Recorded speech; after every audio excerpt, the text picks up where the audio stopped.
Est-ce qu'il y a des remarques sur ce compte rendu? Donc, si pas de remarques, on va pouvoir procéder au vote. Qui s'abstient? Qui est contre? Unanimité, merci. Dans le cadre des délégations accordées par le conseil municipal, on a 13 DIA. Donc on a renoncé au droit de préemption sur 13 parcelles. Ça c'est pour le compte rendu. Et pour poursuivre en affaires générales, ce sera Françoise Avoisier qui va prendre la parole pour la dénomination d'une nouvelle voie sur Herbignac. Il est donc nécessaire de procéder à une nouvelle dénomination de voie dans le cadre de la ZEC de Kergestin au quartier des Écrivains pour la deuxième tranche. Dans la continuité des appellations de ce secteur, la commission Affaires Générales propose le nom de Angèle Jacques, qui est une écrivaine née en 1937 à Languedal, décédée en 2021 à Quimper. C'est une romancière française, ancienne agricultrice devenue employée de banque. Elle a écrit plusieurs romans historiques situés en Bretagne. Son œuvre littéraire lui vaut de recevoir en 2003 le collier de l'ordre de l'Hermine décerné par l'Institut culturel de Bretagne. Elle milite également pour la langue bretonne qu'elle parle. Elle a pris position contre la destruction de la mémoire collective des Bretons et pour une éducation populaire détachée de l'État. Signataire de l'appel de Carhaix, elle est porte-parole du collectif, elle était porte-parole du collectif breton pour la démocratie. Nous vous proposons donc de nommer la rue Angèle Jacques et d'autoriser Madame la maire à signer tous les documents administratifs relatifs à cette dénomination.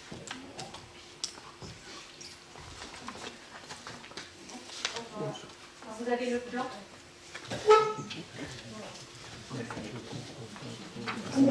Peut-être avoir quelques explications. Voilà, ici c'est la rue Simone de Beauvoir. Ici, vous voyez ici, ça c'est la rue du douanier Rousseau qui arrive sur la route de la Sérac, hein, face le Guimbert, et ça c'est le chemin du douanier Rousseau. Donc c'est la rue qui est parallèle, qui sera créée dans la tranche, la future tranche qui va arriver. Là, on anticipe.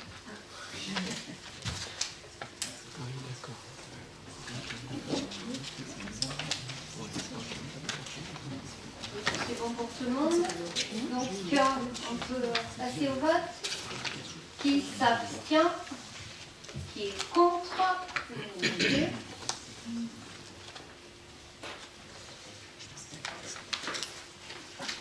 On va passer aux affaires scolaires jeunesse. Romain, je crois que tu as 2 points à présenter. Oui. Et le premier, la participation 2022 aux frais de fonctionnement de l'école Sainte-Anne de Saint-Liphard. Tout à fait. Donc nous devons voter le montant des frais de fonctionnement donc, pour l'école de Sainte-Anne sur Saint-Liphard, donc pour nos élèves herbignacais. Donc pour rappel, nous ne pouvons pas mettre un montant qui soit supérieur au montant versé sur Herbignac, et pareil, nous ne pouvons pas mettre un montant qui soit supérieur à un montant qui est versé sur les écoles publiques de Saint-Liphard. Donc de ce fait, on va se baser sur l'école publique Les Roselières de Saint-Liphard. Donc le coût pour les maternelles est de 1 197,39 €.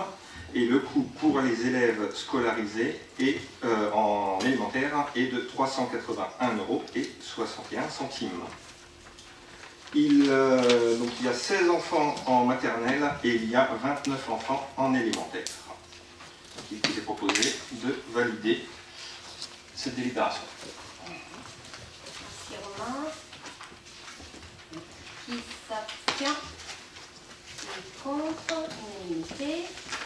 Romain, tu vas pouvoir poursuivre avec les tarifs 2022 pour l'animation jeune des actions d'autofinancement. Alors, on avait prévu des tarifs, les crêpes, mais on n'avait pas prévu les gaufres.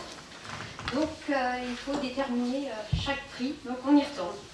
Voilà, donc comme vous le savez, on a une activité d'autofinancement par la Maison des Jeunes pour un séjour qui s'appelle l'Escapade à Paris, à la capitale.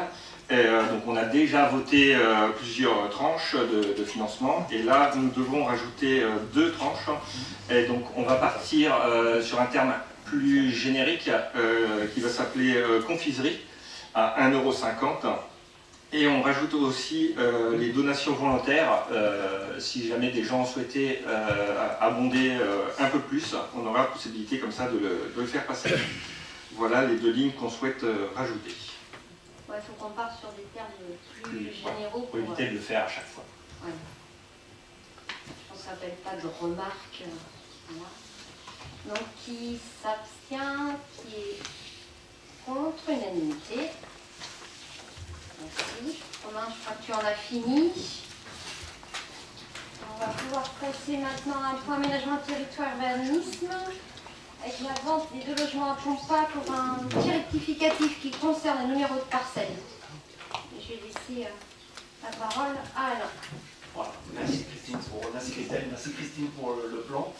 Alors effectivement, lors du conseil municipal de 17 novembre 2021, on avait procédé à la vente des 2 logements de Pompa.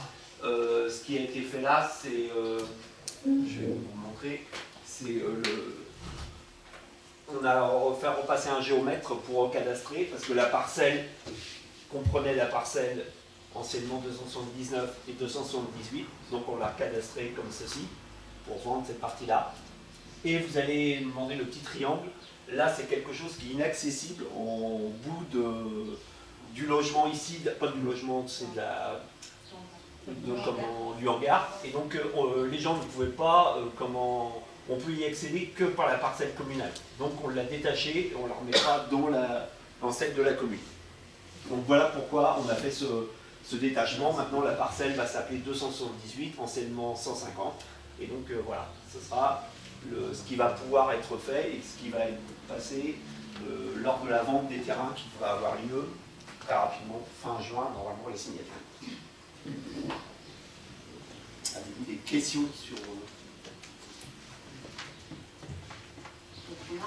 Donc il est proposé au conseil municipal d'autoriser la cession du bien immobilier situé sur la parcelle YL de 178 à Pompa, comprenant les 2 logements et les annexes, je vous viens de parler.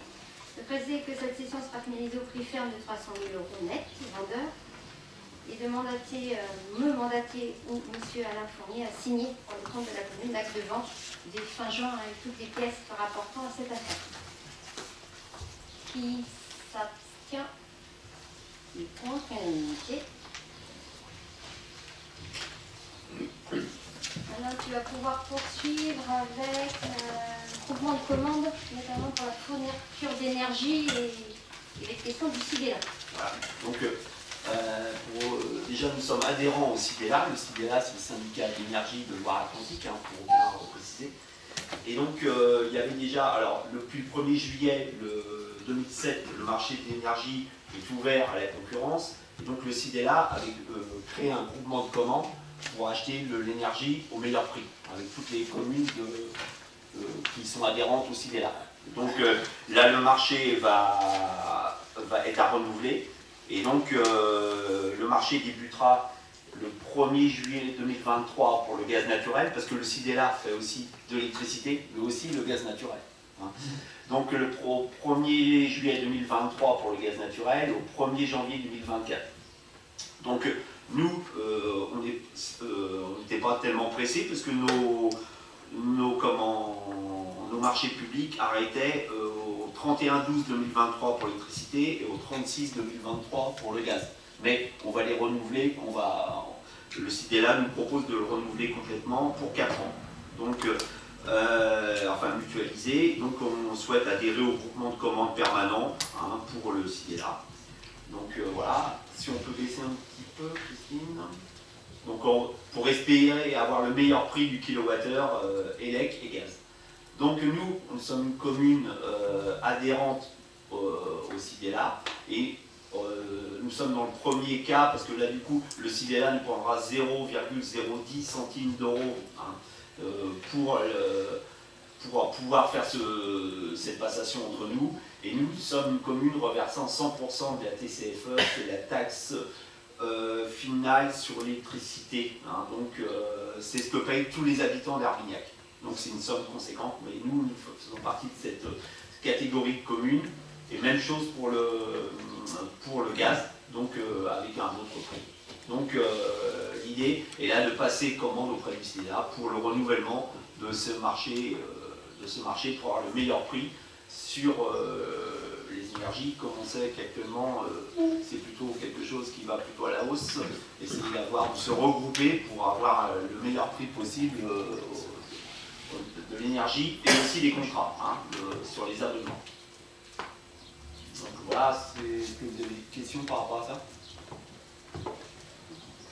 C'est assez carré. Donc du coup le marché sera valide jusqu'au 31/12/2027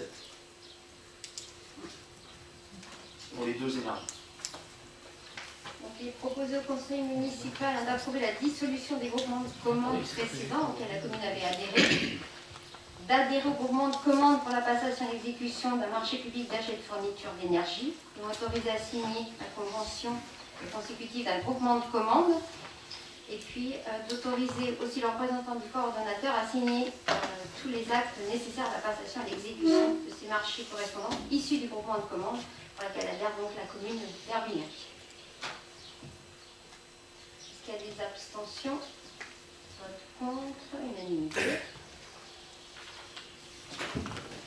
On va pouvoir passer au point 9, un point ressources humaines et notamment une nouvelle modification du tableau des effectifs avec 2 suppressions et créations. Cécilia, je te laisse détailler. Oui, merci. Donc, concernant les derniers avancements de grade et le besoin du maintien de renfort à l'espace culturel, il vous est proposé de valider les modifications suivantes au tableau des effectifs.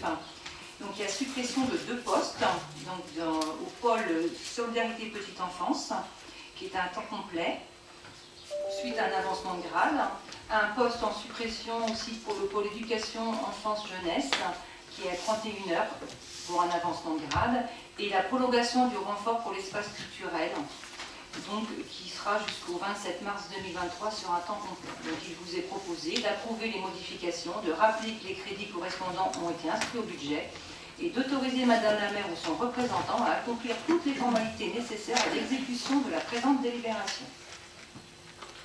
Juste peut-être pour compléter, mais Jeanne pourra aussi le faire sur la prolongation du renfort espace culturel. Vous savez que l'espace festif polyvalent avance bien. Il faut déjà qu'on pense à une programmation culturelle, à un usage de des usages de ce nouvel espace festif. Donc il y a besoin de renfort à l'espace culturel. Voilà, pour travailler sur cette programmation notamment. Je ne sais pas si Jeanne, tu veux rajouter quelque chose? Oui, c'est Claire Duval donc, qui va se charger de la programmation de la salle festif, ce qui demande beaucoup de travail. Donc elle ne pourra pas être dans les locaux pour la nouvelle programmation avec les écoles, les partenaires qui fréquentent l'espace culturel. Donc c'est pour ça, si on voulait garder une qualité d'accueil au public et les services rendus à Kergestin et les écoles, il fallait continuer le contrat avec Andrea le temps que Claire s'occupe de la salle festive. Il y a des remarques? On va procéder au vote. Qui s'abstient? Qui est contre? Unanimité. Et le dernier point, sur le compte personnel de formation et les différents articles qui ont été définis. Je te laisse présenter. Merci. Donc, instauré par l'ordonnance du 19 janvier 2017, le compte personnel d'activité a pour objectif de renforcer l'autonomie de l'agent dans la mobilisation de son droit à la formation et de faciliter son évolution professionnelle. Le compte personnel d'activité est constitué de 2 dispositifs distincts, le compte personnel de formation et le compte d'engagement citoyen. Le compte personnel de formation se substitue au droit individuel à la formation et permet aux agents publics d'acquérir des droits à la formation au regard du travail accompli. Donc il est proposé au conseil municipal d'arrêter les conditions de participation aux formations suivies au titre du compte personnel de formation, donc comme suit. Article 1er, conformément aux dispositions de l'article 9 du décret du 6 mai 2017, susvisés sont arrêtés en vue de la prise en charge des frais qui se rattachent aux formations suivies au titre du compte personnel de formation, les plafonds suivants.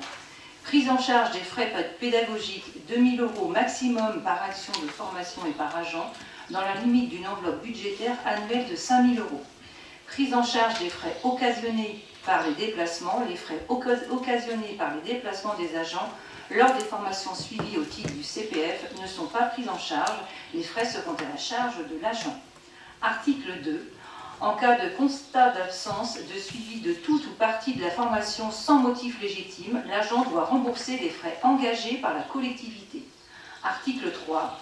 L'agent qui souhaite mobiliser son compte personnel de formation doit solliciter par courrier l'accord écrit de la collectivité en précisant le projet d'évolution professionnelle visé avec la nature et le programme de la formation, l'organisme de formation, le nombre d'heures requises, le calendrier de la formation et le coût de la formation.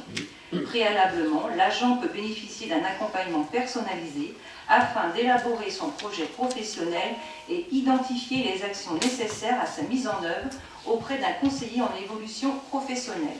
Article 4. Les demandes seront instruites par la collectivité par ordre d'arrivée au fur et à mesure des demandes. Article 5.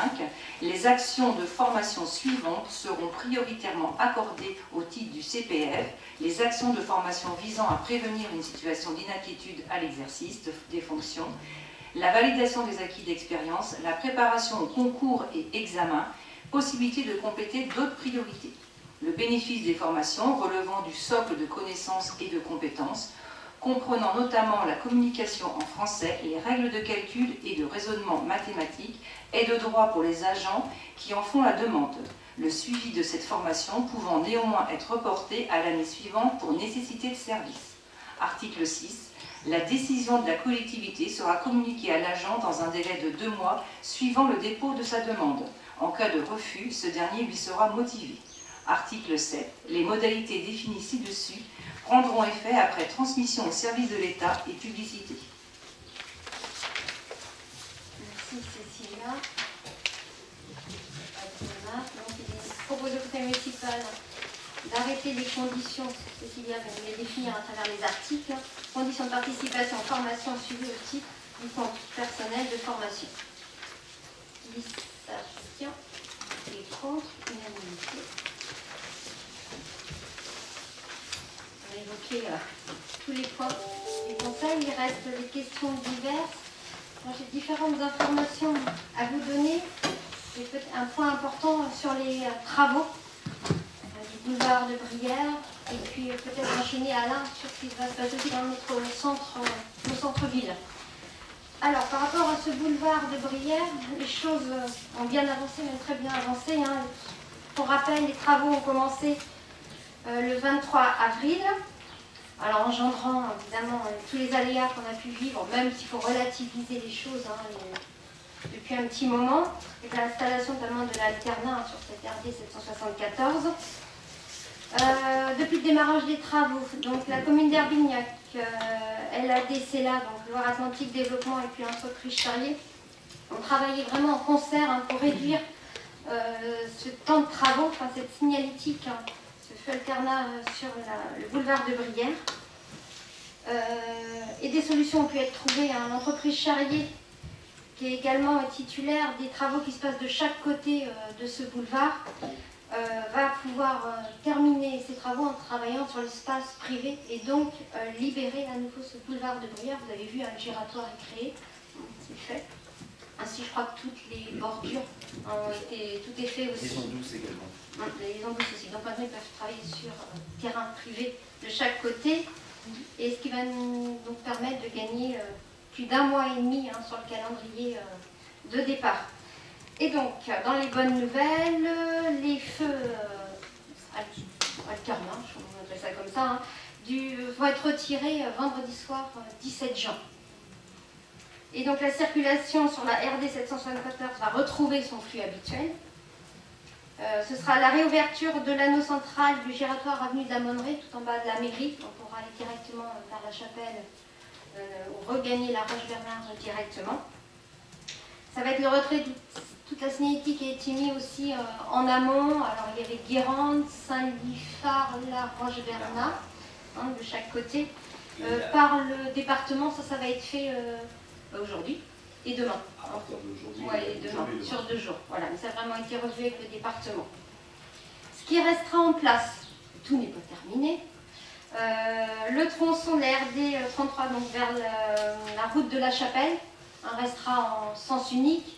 Ça veut donc dire qu'il y aura toujours cette déviation vers la rue du Bois-Muret. La déviation des poids lourds depuis la chapelle des Marais, parce que ça restera un tronçon un peu difficile, et la fermeture de la rue des Moulineaux, pour citer pour tout le monde, vers le château de Renrouette.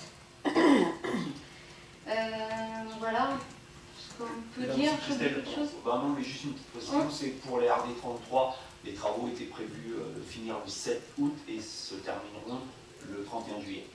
Donc, bonne semaine. Voilà, une semaine de gagner sur cet axe-là. Et les enrobés de RD 33, justement les RD 33, seront faits pendant les alternats. C'est-à-dire que pendant la période de travaux, ils vont finir par l'enrober sur l'avenue de la Monneraie jusqu'en sortie de ville. Ouais, et pour compléter peut-être sur les enrobés, il y a ceux du boulevard de Brière aussi, mais ils n'auront pas d'impact, ils vont être faits de nuit. Sur 2 nuits, le département va faire les enrobés. Et ceux-là seront faits début septembre. Voilà pour... Mais sans impact sur la circulation, hein, comme dit Christelle, parce que le rabotage et les enrobés seront faits de nuit.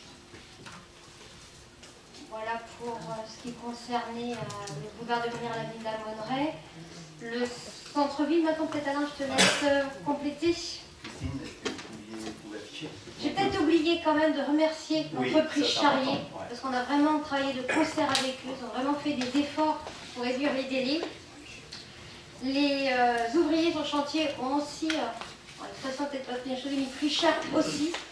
Les automobilistes, camionneurs n'ont pas toujours été très sympathiques avec eux, quelques noms d'oiseaux fusés aussi auprès de ces ouvriers qui vraiment ont tout fait pour réduire les délais. Et pas que, il y a eu d'autres. Ouais, c'est pas toujours été simple pour eux. Donc je voulais aussi remercier l'entreprise. Et aussi comme les services techniques de la commune d'Herbignac, Anthony Chrétien, Laura Ignet, Sandra à la com, tout le monde a été super réactif à chaque fois qu'il a fallu faire quelque chose. Et c'est aussi les en remercier pour cela. Donc hier soir, on a revu, là c'est la 3e réunion que l'on fait avec Entreprendre Herbignac et les commerçants. Christophe faisait partie de cette réunion. Et donc ce qui a été proposé, alors nous comme l'a dit Christelle, vendredi 17 juin au soir, le boulevard va être libéré. Là ce qu'on propose, c'est une modification de ce qu'on avait prévu dans le centre-ville. Hein. Les commerçants nous demandaient, mais on avait travaillé depuis très longtemps sur ce sujet-là. Donc actuellement, nous sommes sur... on va faire l'inverse de ce qu'il y a à l'écran. Actuellement, on est en sens unique depuis la chapelle, la rue Pasteur, et descendre la rue du Père Laurent. À partir de jeudi 23, le 23 au soir, hein, la semaine prochaine, on va changer le sens de circulation. Du coup, on va monter rue du Père Laurent et descendre la rue Pasteur jusqu'à la chapelle. Et ça, c'est le premier élément. Donc, on pourra toujours tourner par la rue du Clos des Fées. Mais voilà ce qui a été prévu sur le sens unique. Donc, la signalétique va être modifiée la semaine prochaine. On va changer les panneaux. Les stickers vont être commandés parce qu'on avait fait des panneaux. On va recoller des petites choses dessus. Françoise et Sandra vont s'en occuper. Donc, voilà, c'est la première phase. Ça, sur le sens de circulation à sens unique. Voilà. Pour le centre-ville, donc on a prévu de rouvrir l'axe nord-sud, c'est-à-dire de la rue de Verdun vers la rue Pasteur. Hein, donc cette rue-là va être ouverte à la circulation. Donc ici, il n'y aura plus de stationnement devant la boulangerie, ça sera des stationnements vélos et on va mettre les jardinières devant la boulangerie. On va créer 3 arrêts minutes ici, juste à l'angle du boulevard parking Maupertuis, devant l'ancienne maison du patrimoine. Et donc là, comme je vous l'ai dit, là on transitera comme ceci. Et puis on va rester bloqué en piéton cette partie-là. Hein, c'est-à-dire que...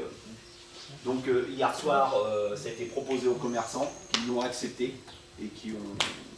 je te laisse, ouais, complètement d'accord. C'est un compromis qui a convaincu tout le monde. Tout le monde était... Ton micro, s'il te plaît. Oui. c'est un compromis qui a convaincu tout le monde, tous les commerçants, y compris à l'unanimité, étaient d'accord pour ce projet qui est pas mal. Et donc ça sera, les services de la ville vont s'en occuper et ça sera rouvert le jeudi 23 juin au soir. Parce que le temps de modifier, il y a quand même pas mal de choses à modifier, de la communication. Et donc la semaine prochaine, il y aura une communication qui va passer aussi dans la presse, sur Facebook. Comme pour l'ouverture du boulevard de Briard aussi, on va faire essayer de faire que l'axe redevienne normal et que la fluidité normale. Donc voilà ce qui a été convenu hier soir avec les commerçants. Denis ? Oui, Denis. Oui. C'est une priorité à droite ou un stop pour les voitures qui vont remonter de Verdun en prenant Saint-Cyr et qui vont se joindre avec votre flux de... Voilà, à ce niveau-là. Vous mettez un stop, vous mettez une priorité à droite? Normalement, le code de la route s'applique. Non, mais... Là, le code de la route s'appliquera. Priorité à droite. Donc, parce que là, du coup, voilà, ceux d'ici devront laisser la priorité à droite. Donc là, on va mettre une dizaine de places de vélo. Ça reste une zone 3. En face de la boulangerie. C'est une zone 3, donc c'est priorité à droite dans les zones 30. C'est une zone 30. Avez-vous des questions par rapport à ça? dans les zones 30. Un stop, Qu'est-ce que ça vous inspire? C'était une demande des commerçants pour ouvrir l'axe nord-sud. Ça faisait partie de leur proposition. Et nous, on y travaillait depuis très longtemps. On avait la même chose. Donc, Je pense que c'est une bonne idée. En tout cas, ça a été acté hier soir, c'est pour ça qu'on vous en parle. Il y aura une com qui va être faite la semaine prochaine, commune entre la ville d'Herbignac, les commerçants et Entreprendre à Herbignac. et petit rappel, on est toujours en phase d'expérimentation, d'où les changements, parce qu'on expérimente aussi. Et on refait à nouveau, on s'était vu avec les commerçants, un bilan avec eux en septembre, pour voir ce que donne cette expérimentation. Et s'il faut changer, on changera, s'il faut réadapter. Voilà, on est vraiment dans cette phase d'expérimentation. Alors c'est vrai que les aménagements ne sont peut-être pas très beaux pour l'instant, mais on ne peut pas investir davantage si rien n'est acté définitif pour l'instant. On va attendre que tout soit validé par les élus, les commerçants, avant d'investir davantage. Les riverains. Après on verra avec les riverains aussi. Et ce qu'on a proposé hier à la réunion, il y avait aussi Sonia Méziane, qui est notre manager de commerce, qui elle fera le lien avec aussi tous les commerçants pour voir comment ça va se passer, prendre leurs idées. Mais bon, c'est l'idée de finale, et après on verra si ça devient pérenne, on mettra des bornes escamotables, on verra pour investir plus. Oui, je ne sais pas si tu as précisé que l'expérimentation là, elle est valable jusqu'au 15 septembre. Ouais. T'as pas écouté? Oui, c'était ça. C'est Christelle qui vient de le dire. Elle a dit en septembre. Pas au 15. En septembre. Non, elle vient de dire le 15. Je prends ça. Mais c'est pas grave. En même temps, c'est pas grave. C'est pas grave, mais voilà en tout cas ce qui va se passer à partir de la semaine prochaine.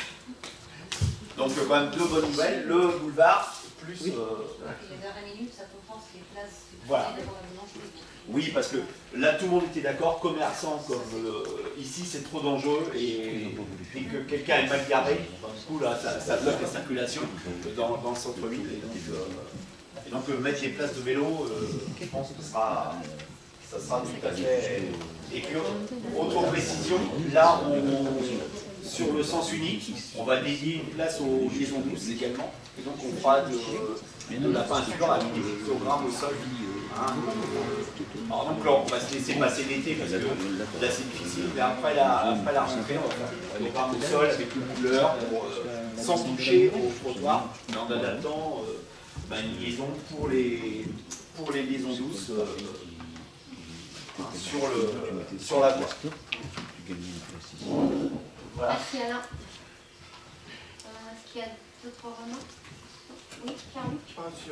C'est fini. Ouais. Une autre question diverse.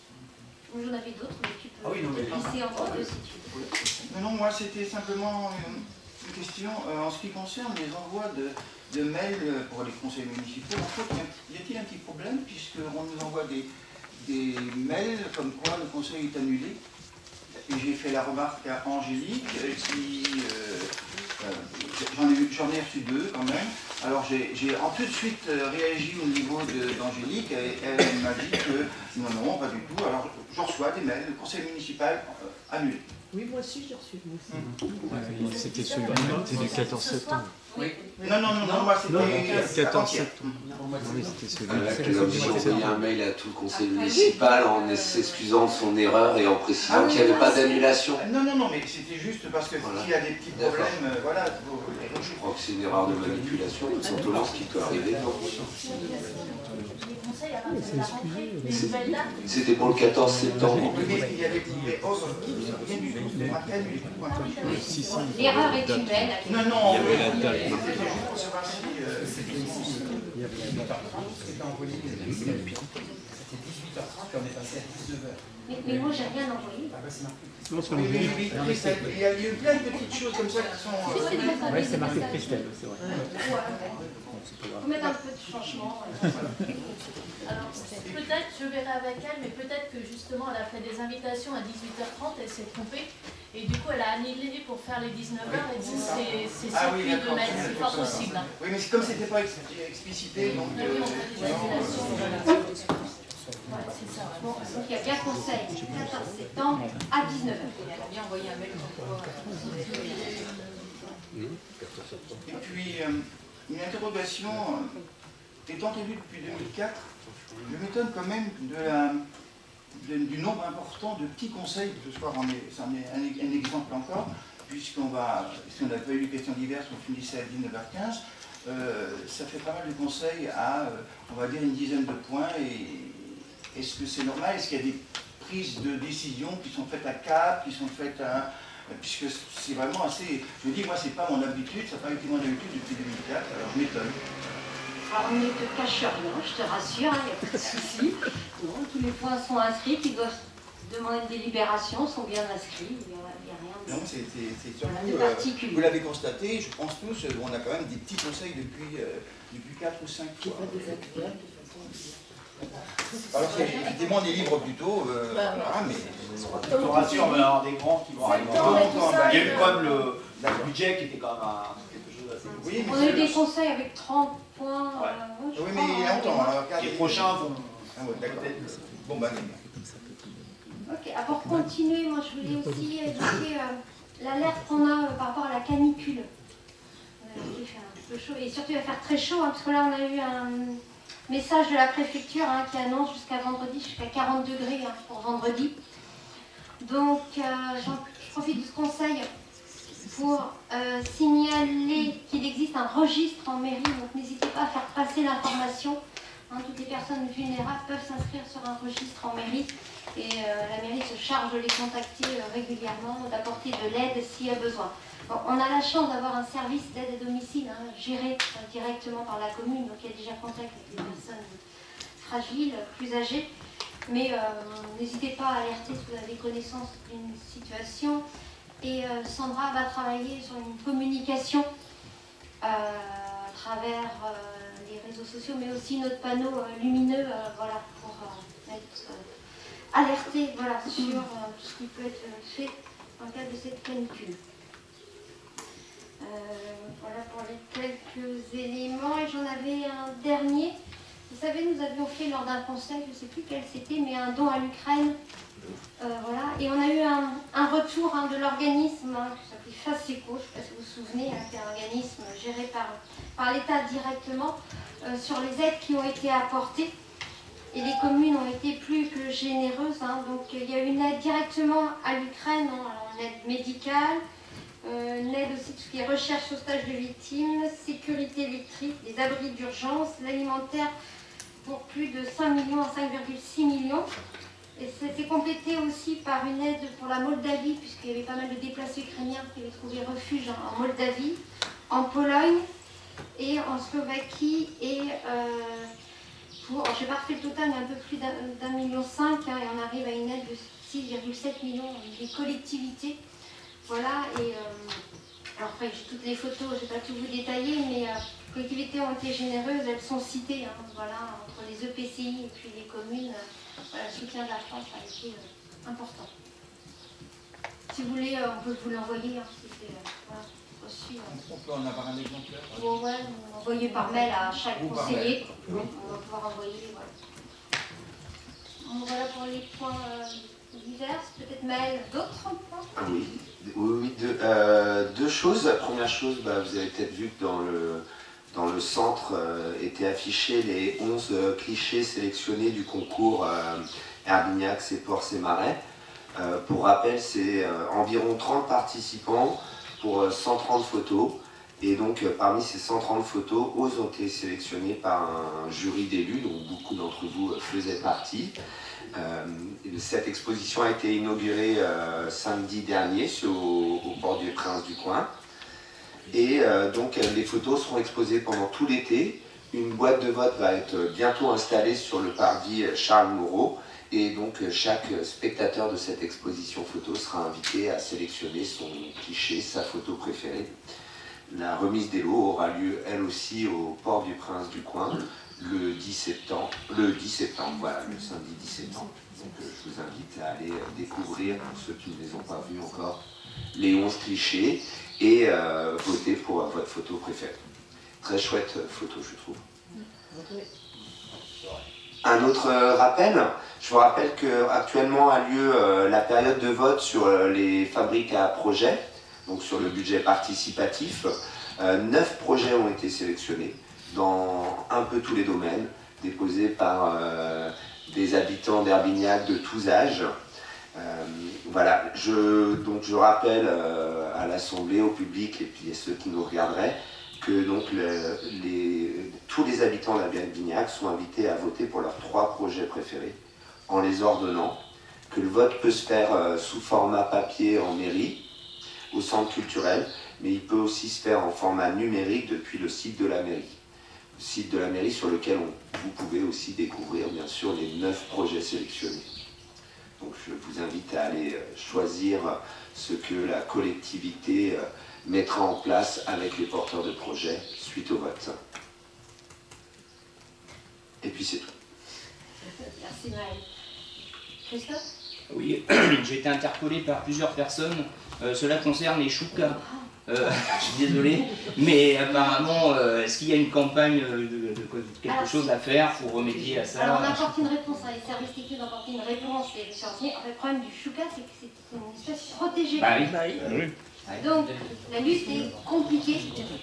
Voilà, mais on a la recherche de pistes, mais qui seront de toute façon, alors on ne peut pas faire la stérilisation des œufs, mais de toute façon ça va être sur le long terme, ça va être immédiat le résultat. Ils sont tellement protégés qu'ils se multiplient à la vitesse. Oui, cela devient un peu anxiogène pour certaines personnes. Bien sûr, dans les cheminées et partout. Et puis ils sont intelligents, ils font preuve d'une imagination incroyable. Et pourquoi vous ne faites pas intervenir des fauconniers? Des fauconniers, Parce que c'est une espèce protégée, on n'a pas le droit. Oui, mais un faucon qui vole à l'air libre est farouche. C'est naturel. Non, dans certaines villes, ils l'utilisent. Pour l'instant, il faut avoir l'autorisation de limiter la population de choucas, que ce soit par la fauconnerie, par la stérilisation ou autre. Après, la technique pour limiter la population sera discutée, mais faire intervenir un fauconnier, ça vise à diminuer la population, et pour l'instant, comme c'est une espèce protégée, on n'a pas le droit de faire ça. Ça ne diminue pas, ça dérange l'habitat.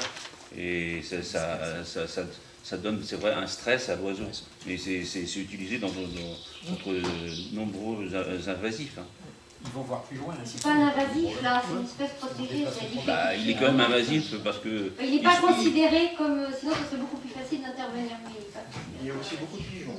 Je vous assure qu'il y a énormément de pigeons. Mais j'ai plein de pigeons moi aussi, je fais avec. Il faut faire avec. Tu mets des choux dans ton jardin. Ah non, arrêtez un peu. Alain? Voilà, ça vous aurait manqué, je vais vous faire un petit point fibre. Donc malheureusement, j'ai pas des bonnes nouvelles encore ce mois-ci. C'est toujours pas à la hauteur de ce qu'on espérait. Dans cette même salle, la semaine prochaine, sous l'égide de Cap Atlantique, il y a le 3e comité là, des suivis. Donc avec Jean-Pierre Bernard, Christelle et moi, on va participer.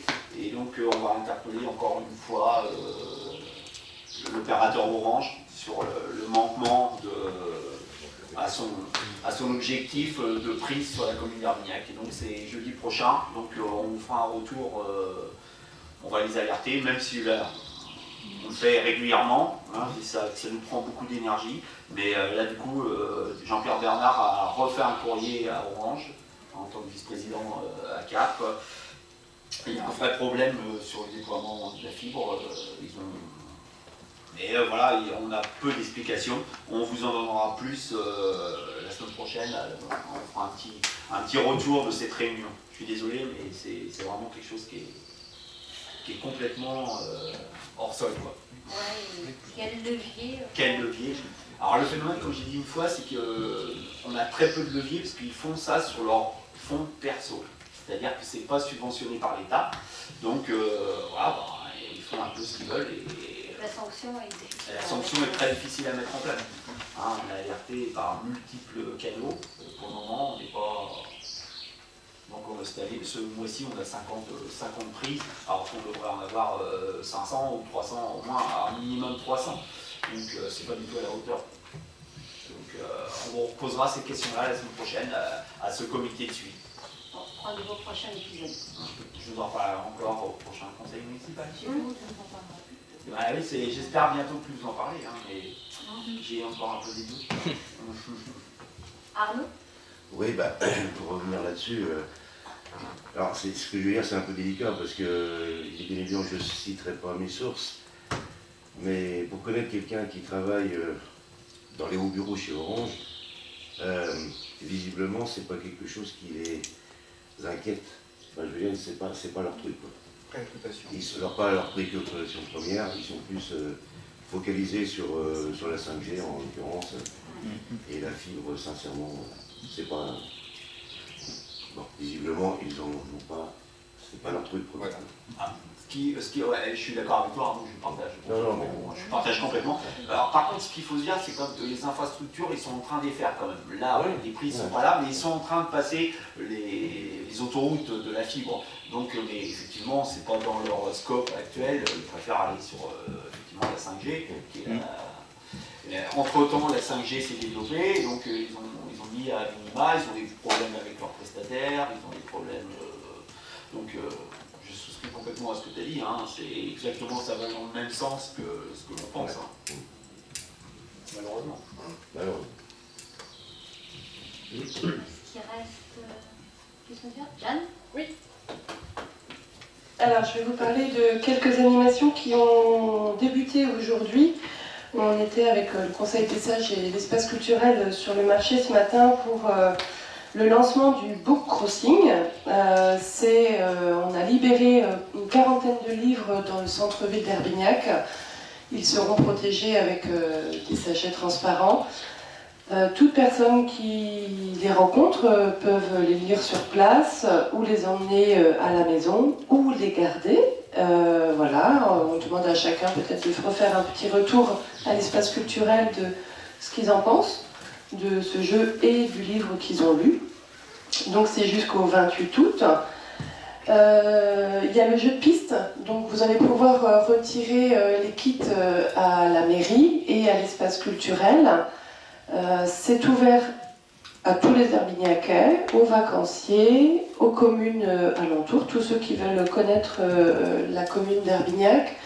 Le parcours se situe Marlay, La Brière, Osca, Quériot et centre-ville d'Herbignac. Voilà, les boîtes ont été cachées, donc à vous de les retrouver.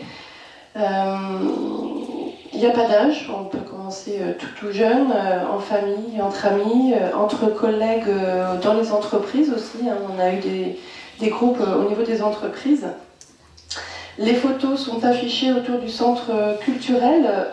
Il y en a 9, dont certaines affichées à l'intérieur au patio et sur la médiathèque. L'espace culturel donc, se trouve près de l'école Saint-Joseph, pour rappel.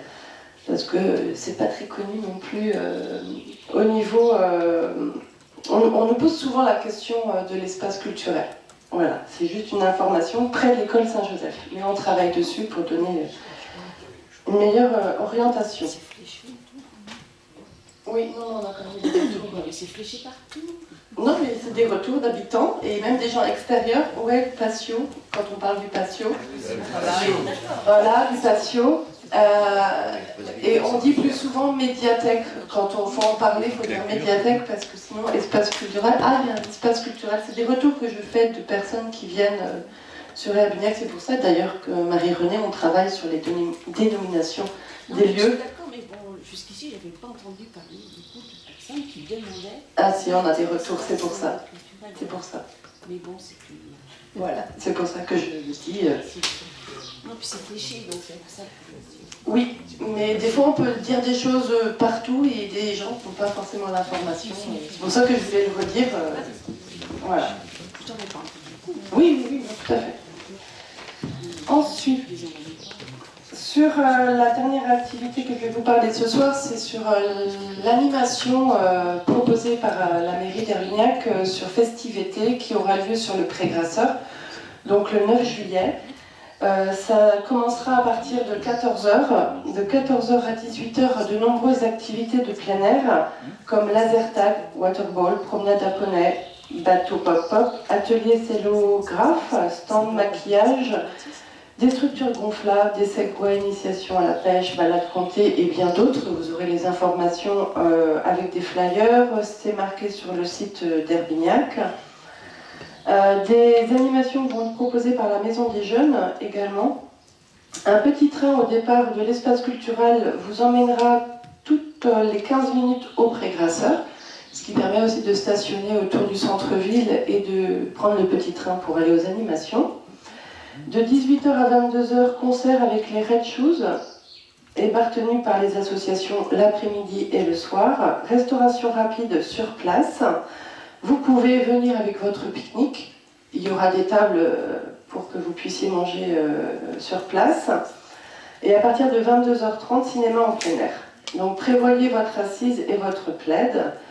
Voilà, pour une animation qui sera totalement gratuite et pour tous. Voilà. Merci Jeanne. Il y a d'autres voilà, on va pouvoir clore ce conseil municipal. N'oubliez pas dimanche, bureau de vote. Et bonne soirée à tous. Merci.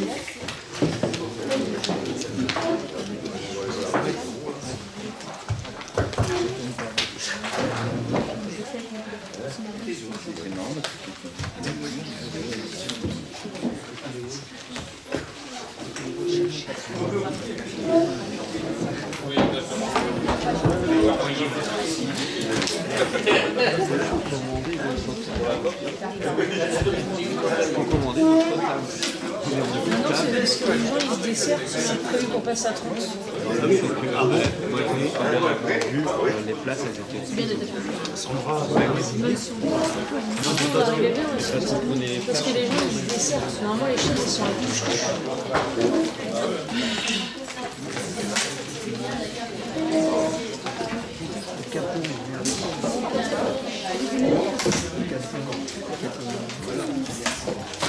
T'as vu,